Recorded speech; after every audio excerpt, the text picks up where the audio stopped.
এবং সেগুলো দিয়ে গিঁটগুলো বাঁধল। প্রতিটি গিঁট বাঁধার সময় সে শয়তানকে আহ্বান করল।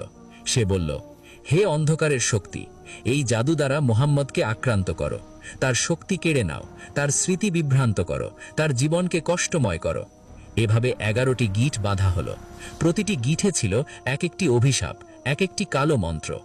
এরপর লাবিদ সেই জাদুকৃত মাটিটি নিয়ে ভাবতে লাগল কোথায় লুকিয়ে রাখবে। সে জানত যে এই জাদু কার্যকর হতে হলে এটিকে এমন জায়গায় রাখতে হবে যেখানে কেউ সহজে খুঁজে পাবে না। অনেক চিন্তার পর সে সিদ্ধান্ত নিল যে বনু জুরাইক গোত্রের এলাকায় অবস্থিত জারওয়ান নামক একটি কূপে এটি ফেলে দেবে। এই কূপটি ছিল অনেক পুরনো এবং প্রায় পরিত্যক্ত।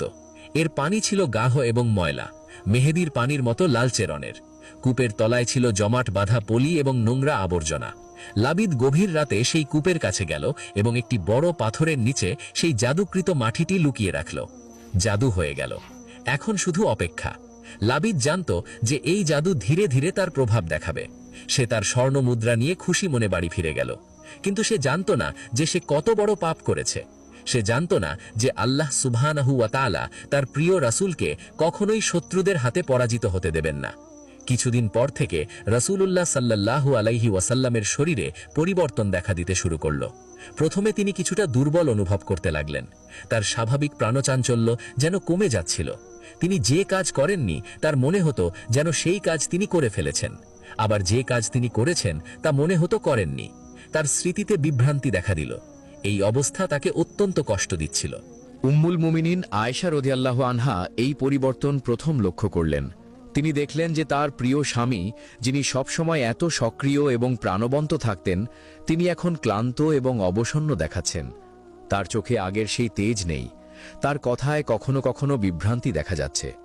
আয়েশা রাদিয়াল্লাহু আনহা জিজ্ঞেস করলেন, ইয়া রাসূলুল্লাহ, আপনার কি কোনো সমস্যা হচ্ছে? আপনাকে অনেক অসুস্থ মনে হচ্ছে। রাসূলুল্লাহ সাল্লাল্লাহু আলাইহি ওয়াসাল্লাম বললেন, হ্যাঁ আয়েশা, আমার ভিতরে কিছু একটা হচ্ছে যা আমি বুঝতে পারছি না। মনে হচ্ছে যেন কিছু একটা আমাকে ভিতর থেকে দুর্বল করে দিচ্ছে। আমি কখনো কখনো ভুলে যাচ্ছি কি করেছি আর কি করিনি। এই কথা শুনে আয়েশা রাদিয়াল্লাহু আনহা অত্যন্ত চিন্তিত হয়ে পড়লেন। তিনি রাসূলুল্লাহ সাল্লাল্লাহু আলাইহি ওয়াসাল্লামের সেবায় আরও মনোযোগী হলেন। তিনি তার জন্য পুষ্টিকর খাবার তৈরি করতেন, তার বিশ্রামের ব্যবস্থা করতেন। কিন্তু কিছুতেই রাসূলুল্লাহ সাল্লাল্লাহু আলাইহি ওয়াসাল্লামের অবস্থার উন্নতি হচ্ছিল না। দিন যায়, সপ্তাহ যায়, রাসূলুল্লাহ সাল্লাল্লাহু আলাইহি ওয়াসাল্লামের অবস্থা ক্রমশ খারাপ হতে থাকে। কিছু বর্ণনায় এসেছে যে এই অবস্থা প্রায় 6 মাস পর্যন্ত স্থায়ী ছিল। এই সময়ে তিনি অনেক কষ্ট পেয়েছেন। তার শরীর দুর্বল হয়ে পড়েছিল। তিনি কখনো কখনো মনে করতেন যে তিনি তার স্ত্রীদের কাছে গেছেন, অথচ বাস্তবে তিনি যাননি। এই বিভ্রান্তি তাকে অত্যন্ত কষ্ট দিচ্ছিল। সাহাবীরাও লক্ষ্য করলেন যে রাসূলুল্লাহ সাল্লাল্লাহু আলাইহি ওয়াসাল্লামের মধ্যে কিছু পরিবর্তন এসেছে। তারা চিন্তিত হয়ে পড়লেন, কিন্তু কেউ বুঝতে পারছিলেন না যে এর কারণ কি। তারা মনে করলেন হয়তো কোনো অসুখ হয়েছে, কিন্তু কোনো চিকিৎসাতেই কাজ হচ্ছিল না। রাসূলুল্লাহ সাল্লাল্লাহু আলাইহি ওয়াসাল্লাম এই কষ্টকর সময়েও আল্লাহর কাছে দোয়া করতে থাকলেন। তিনি জানতেন যে তার রব সব জানেন এবং তিনিই একমাত্র সাহায্যকারী। তিনি রাতের গভীরে উঠে তাহাজ্জুদ নামাজ পড়তেন এবং আল্লাহর কাছে সাহায্য চাইতেন। তিনি বলতেন, ইয়া আল্লাহ, তুমি সব জানো, তুমি সব দেখো। আমার এই কষ্টের কারণ কি তা তুমি জানো। আমাকে সাহায্য করো, আমাকে সুস্থ করো। আল্লাহ সুবহানাহু ওয়া তাআলা তার প্রিয় রাসূলের দোয়া কবুল করলেন। কিন্তু তিনি চাইলেন যে এই ঘটনার মধ্য দিয়ে মুসলিম উম্মাহকে একটি গুরুত্বপূর্ণ শিক্ষা দেওয়া হোক। তিনি চাইলেন যে মানুষ জানুক যে জাদু সত্য এবং এর প্রতিকার কি।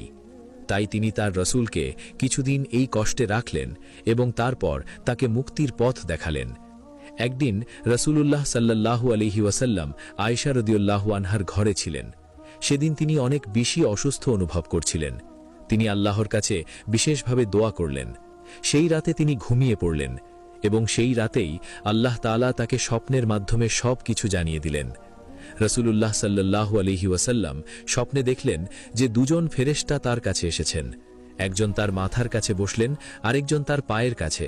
তারা দেখতে অত্যন্ত সুন্দর এবং তেজময়। তাদের গায়ে ছিল শুভ্র পোশাক এবং তাদের মুখমণ্ডল ছিল আলোকোজ্জ্বল।